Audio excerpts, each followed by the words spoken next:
میں ابھی کھانا بناتی ہوں، تجھے آرام کرنا چاہیے، بارش میں بھیگنے کی وجہ سے تم بیمار بھی ہو سکتی ہو۔ بستر سے اٹھتے ہوئے اماں نے کہا، اللہ خیر کرے گا، میں نہیں بیمار ہوتی، آپ اکیلے کھانا بنائیں گی تو بہت دیر ہو جائے گی۔ اماں کے ساتھ ہی اٹھتے ہوئے میں نے کہا، بارش کی وجہ سے باہر صحن میں کھانا بنانا ناممکن تھا، اس لیے اماں نے کمرے کے کونے میں ہی ایک چولہا رکھا ہوا تھا اور اسی کے قریب رکھی لکڑیاں جلانے لگی۔ میں بھی ان کی مدد کر رہی تھی۔ میں جانتی تھی کہ میرے بہن بھائی بھی بھوک سے نڈھال ہو رہے ہوں گے۔ اندھیرا پھیلنے تک ہم نے کھانا بنا لیا تھا۔ کاشی، گڈو، رانی بہت رغبت سے دال کھا رہے تھے۔ حیرت کی بات تھی کہ آج دال دیکھ کر انہوں نے ناک نہیں چڑھائی تھی۔ دال دیکھتے ہی ان تینوں کا پارا چڑھ جاتا تھا۔ انہیں کھانا کھاتے دیکھ کر مجھے ہنسی آ گئی۔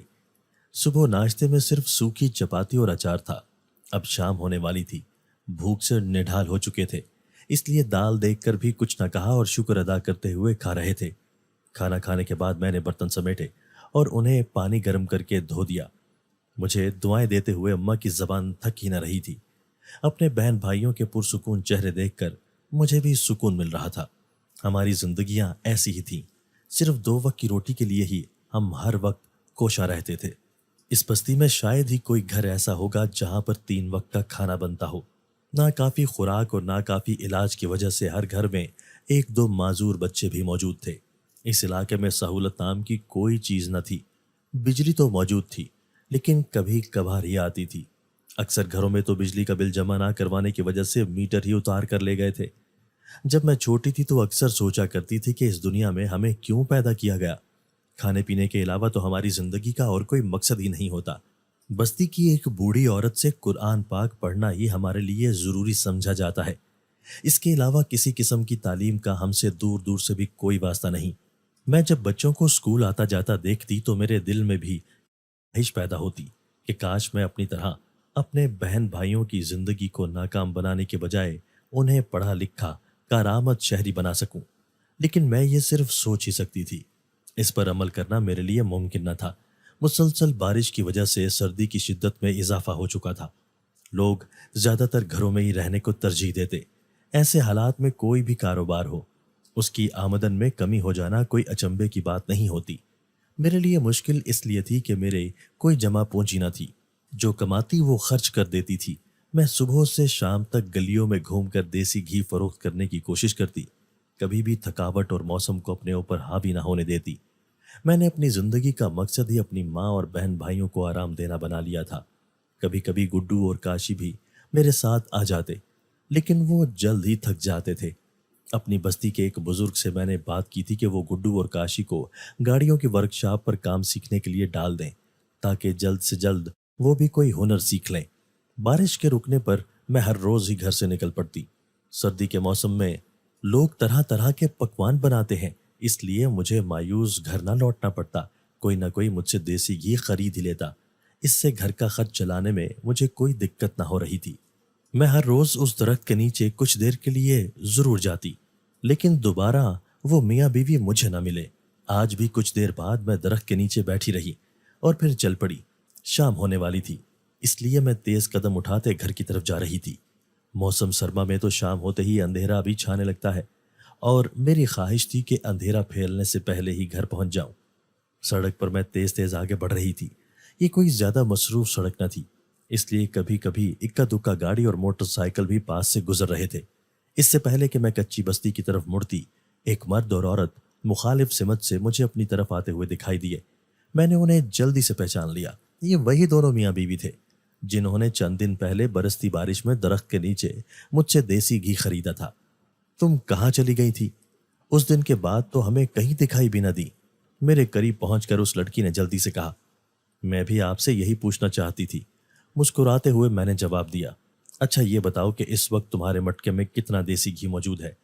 میں نے سارا خریدنا ہے۔ اس لڑکی کے خامند نے ہماری باتوں کی طرف کوئی توجہ نہ دی اور مٹکے کی طرف اشارہ کرتے ہوئے پوچھا، اس میں 10 کلو دیسی گھی پڑتا ہے، 2 کلو آج میں نے بیچ دیا ہے، 8 کلو باقی ہے۔ میں نے اسے جلدی سے بتایا، یہ جان کر کہ وہ سارا مٹکا ہی خریدنا چاہتا ہے۔ میری تو خوشی کی کوئی انتہا ہی نہ رہی تھی۔ ایسا تو میں نے کبھی خواب میں بھی نہیں سوچا تھا۔ اگر آپ یہ سارا خریدنا چاہتے ہیں تو میں اس کی قیمت کم کر دوں گی۔ مٹکا سر سے اتار کر زمین پر رکھتے ہوئے میں نے خالص کاروباری انداز سے کہا۔ تم تو مجھے اصلی کاروباری عورت لگتی ہو، بہت جلد ہی تم کوئی اپنا کاروبار بھی کر لو گی۔ میری پیشکش سننے کے بعد اس آدمی نے مسکراتے ہوئے کہا۔ اس کی تعریف پر مجھے بہت ہنسی آ گئی تھی۔ نہ صرف دیسی گھی بلکہ اس مٹکے کی قیمت بھی مجھے بتاؤ، میں یہ مٹکا بھی خرید دوں گا اور تمہیں اس کی قیمت ادا کر دوں گا، سنجیدہ انداز سے اس آدمی نے کہا۔ میں نے دیسی گھی اور مٹکے کی قیمت بتائی۔ پوری قیمت ادا کرنے کے بعد وہ شخص مٹکا اٹھا کر شہر جانے والے راستے پر مڑ گیا۔ اس کی بیوی بھی تیز تیز قدم اٹھاتی اس کے برابر چلنے کی کوشش کر رہی تھی۔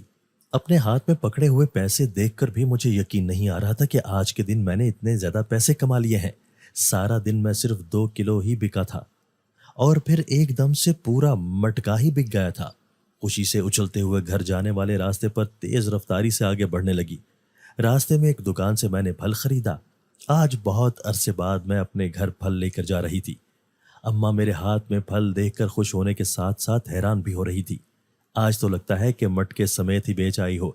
اماں نے مجھے مٹکے کے بغیر گھر آتے ہوئے دیکھا تو مسکراتے ہوئے پوچھا، آپ نے بالکل صحیح اندازہ لگایا ہے، آج تو میری زندگی کا بہت اچھا دن تھا۔ حیرت انگیز طور پر سارا دیسی گھی میں نے بیچ دیا۔ مجھے یقین ہی نہیں آ رہا۔ پیسے اماں کی طرف بڑھاتے ہوئے میں نے خوش ہوتے ہوئے کہا، اللہ کا شکر ہے کہ وہ ہمیں کسی کا محتاج نہیں ہونے دیتا۔ اماں نے پیسے پکڑتے ہوئے کہا اور پھر دونوں ہاتھ اٹھا کر اللہ تعالیٰ کا شکر ادا کرنے لگی۔ اماں کے کہنے کے مطابق میں دکان سے سودا سلف بھی لے آئی۔ کچھ پیسے اماں کو سنبھالنے کے لیے دے دیے، بوقت ضرورت استعمال کر لیں گے۔ بستی کی عورت سے مٹکا اور دیسی گھی بھی خرید لیا تاکہ کل سے دوبارہ کام پر جا سکوں۔ آج میں بہت خوش اور مطمئن تھی۔ بستر پر لیٹتے ہی نیند آ گئی تھی۔ صبح اماں کے شور مچانے پر میری آنکھ کھلی۔ مجھے تو کچھ سمجھ نہیں آ رہی کہ کیا ہوا ہے۔ میرے کچھ پوچھنے سے پہلے ہی اماں نے سر پیٹتے ہوئے کہا، ایسی بھی کیا بات ہو گئی ہے جس پر آپ اتنا واویلا مچا رہی ہیں؟ آپ کے شور کی وجہ سے کاشی رانی اور گڈو بھی جاگ گئے ہیں۔ اماں کے سامنے ہی زمین پر بیٹھے ہوئے میں نے فکر مندی سے پوچھا، ایسا انہونا واقعہ میں نے اپنی زندگی میں پہلی بار دیکھا ہے۔ خوف زدہ انداز سے میری طرف دیکھتے ہوئے اماں نے کہا، اب کچھ بتا بھی دیں کیا ہوا ہے؟ بے صبری سے میں نے کہا۔ گود میں رکھا ہوا دوپٹہ میری طرف بڑھاتے ہوئے اماں نے کہا کہ تو خود ہی دیکھ لے کیا ہوا ہے۔ کیا ہے اس دوپٹے میں؟ آپ خود ہی بتا دیں۔ دوپٹہ ان کی طرف واپس بڑھاتے ہوئے میں نے کہا، رات کو اس دوپٹے کے ایک کونے میں نے وہ پیسے باندھے تھے جو تم نے دیے تھے۔ صبح اٹھنے کے بعد جب میں نے گرہ کھول کر دیکھی تو ان میں پیسے کی بجائے یہ مٹی پڑی ہوئی تھی۔ دوپٹے کے کونے میں بندھی ہوئی مٹی میری طرف بڑھاتے ہوئے اماں نے کہا۔ ان کی بات سن کر مجھے بہت حیرت ہو رہی تھی۔ کیسے ممکن تھا کہ پیسے مٹی میں تبدیل ہو جائیں؟ آپ کو کوئی غلط فہمی ہوئی ہے، سوچنے کی کوشش کریں، ہو سکتا ہے آپ نے پیسے کہیں اور سنبھالے ہوں۔ یقین نہ آنے والے انداز سے میں نے کہا، مجھے اچھی طرح سے یاد ہے کہ میں نے پیسے دوپٹے کے کونے میں ہی باندھے تھے اور کہیں بھی نہیں رکھے تھے۔ اپنی بات پر زور دیتے ہوئے انہوں نے کہا، مجھے تو کچھ سمجھ نہیں آ رہی، پیسے خود بخود مٹی میں کیسے تبدیل ہو سکتے ہیں؟ ایک لمبی سانس لیتے ہوئے میں نے حیران ہوتے ہوئے پوچھا، یہی تو میں بھی جاننا چاہتی ہوں، یہ کیسے ممکن ہے؟ اماں نے میری طرف دیکھتے ہوئے کہا۔ دوپٹہ ماں کے ہاتھ سے لے کر میں نے مٹی کا معائنہ کیا، لیکن وہ بالکل عام سی مٹی تھی۔ اس سے پہلے میں نے کبھی کوئی ایسا واقعہ نہ سنا تھا۔ پیسوں کا مٹی میں تبدیل ہو جانا بہت حیرت انگیز بات تھی۔ اماں کو تو میں نے تسلی دے دی تھی، لیکن مجھے خود ابھی تک کچھ سمجھ نہیں آیا تھا۔ آپ پریشان نہ ہوں، اللہ بہتر کرے گا۔ یہ سب کچھ ہماری سمجھ سے بالاتر ہے، اس پر زیادہ توجہ نہیں دینی چاہیے، ہماری پریشانی میں اضافہ ہوگا، ہاتھ کچھ نہیں آئے گا۔